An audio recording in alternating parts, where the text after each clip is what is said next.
தலைப்புச் செய்திகள். நரம்பியல் டாக்டர் சுப்பையா கொலை வழக்கில் குற்றவாளிகளை விடுதலை செய்த சென்னை ஐகோர்ட் உத்தரவை சுப்ரீம் கோர்ட் ரத்து செய்தது. குற்றவாளிகள் 9 பேருக்கும் ஆயுள் தண்டனை விதித்து அதிரடி உத்தரவு.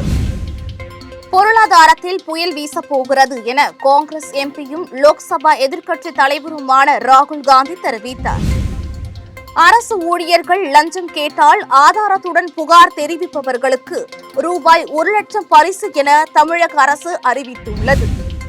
ஆதார் அட்டையை இலவசமாக புதுப்பிக்க கால அவகாசம் நீட்டிக்கப்பட்டுள்ளது. விரிவான செய்திகள். கடந்த 2013 சென்னையில் சொத்து தகராறில் நரம்பியல் டாக்டரான சுப்பையா கூலிப்படையினரால் கொலை செய்யப்பட்டார்.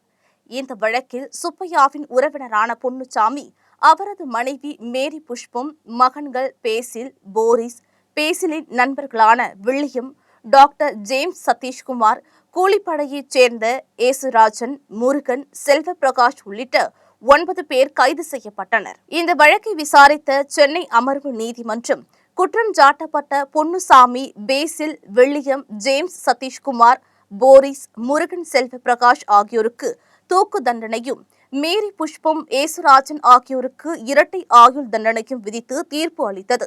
குற்றவாளிகள் தரப்பில் சென்னை ஐகோர்ட்டில் மேல்முறையீடு செய்யப்பட்டது. இந்த வழக்கை விசாரித்த சென்னை ஐகோர்ட் குற்றம் சாட்டப்பட்ட 9 பேர் மீதான குற்றச்சாட்டுகள் சரிவர நிரூபிக்கப்படவில்லை என கூறி அவர்களை விடுவித்தது. இதற்கு எதிராக தமிழக அரசு சுப்ரீம் கோர்ட்டில் மேல்முறையீடு செய்திருந்தது. இந்த வழக்கு விசாரணையில் அனைத்து தரப்பு விசாரணைகளும் நிறைவடைந்தது. குற்றவாளிகளை விடுதலை செய்த சென்னை ஐகோர்ட் உத்தரவை சுப்ரீம் கோர்ட் ரத்து செய்தது. குற்றவாளிகள் 9 பேருக்கும் ஆயுள் தண்டனை விதித்து அதிரடி உத்தரவிட்டது. உத்தரப்பிரதேசத்தில் நிருபர்களிடம் பேசிய காங்கிரஸ் எம்பியும் லோக்சபா எதிர்க்கட்சித் தலைவருமான ராகுல் காந்தி, கடந்த சில நாட்களாகவே நான் தொடர்ந்து வலியுறுத்தி வருவது என்னவென்றால், பிரதமர் மோடி மாற்றியமைத்துள்ள பொருளாதார கட்டமைப்பின் விளைவாக பொருளாதாரத்தில் புயல் வீசப்போகிறது என்று ராகுல் கூறியதாவது, இதன் முழு பாதிப்பையும் சாமானிய மக்கள்தான் சுமக்க நேரிடும். அதானி மற்றும் அம்பானி ஆகியோருக்கு சாதகமாக பிரதமர் மோடி உருவாக்கியுள்ள பொருளாதார கட்டமைப்பு நிலைத்து நிற்காது.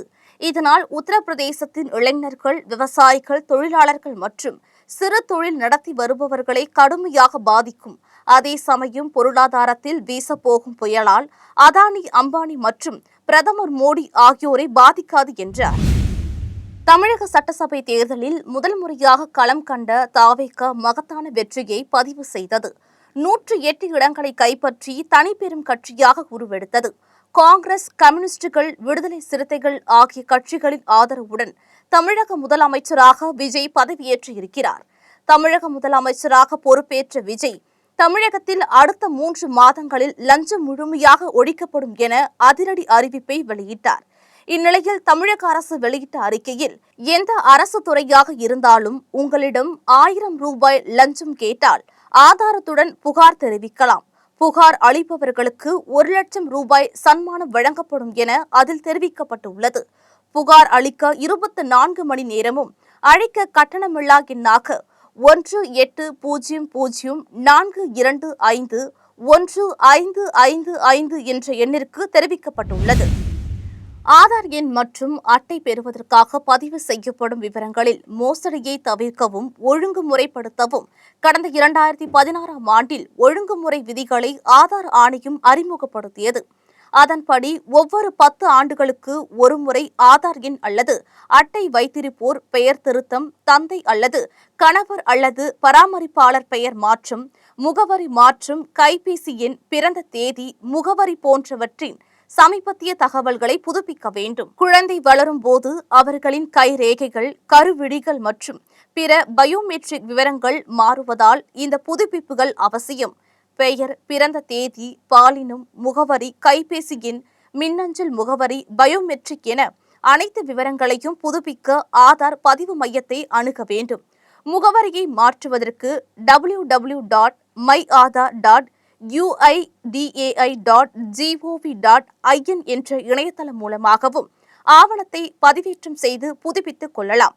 இந்நிலையில் ஆதார் விவரங்களை கட்டணமின்றி இலவசமாக புதுப்பிக்க கால அவகாசம் முன்னதாக வழங்கப்பட்டிருந்த நிலையில் வரும் 2027 ஜூன் 14ஆம் தேதி வரை நீட்டிக்கப்பட்டுள்ளது. இதன் மூலம் எந்தவித கட்டணமும் இன்றி தங்களின் விவரங்களை இணையதளம் வழியாக புதுப்பித்துக் கொள்ளலாம். நீண்ட காலமாக பயன்பாட்டில் இருந்த மை ஆதார் செயலி விரைவில் நிறுத்தப்பட உள்ள நிலையில் புதிய ஆதார் செயலியை பதிவிறக்கம் செய்ய அறிவுறுத்தப்பட்டுள்ளது. இதில் QR குறியீடு மூலம் விவரங்களை பகிர்ந்து கொள்ளவும் வசதி ஏற்படுத்தப்பட்டுள்ளது.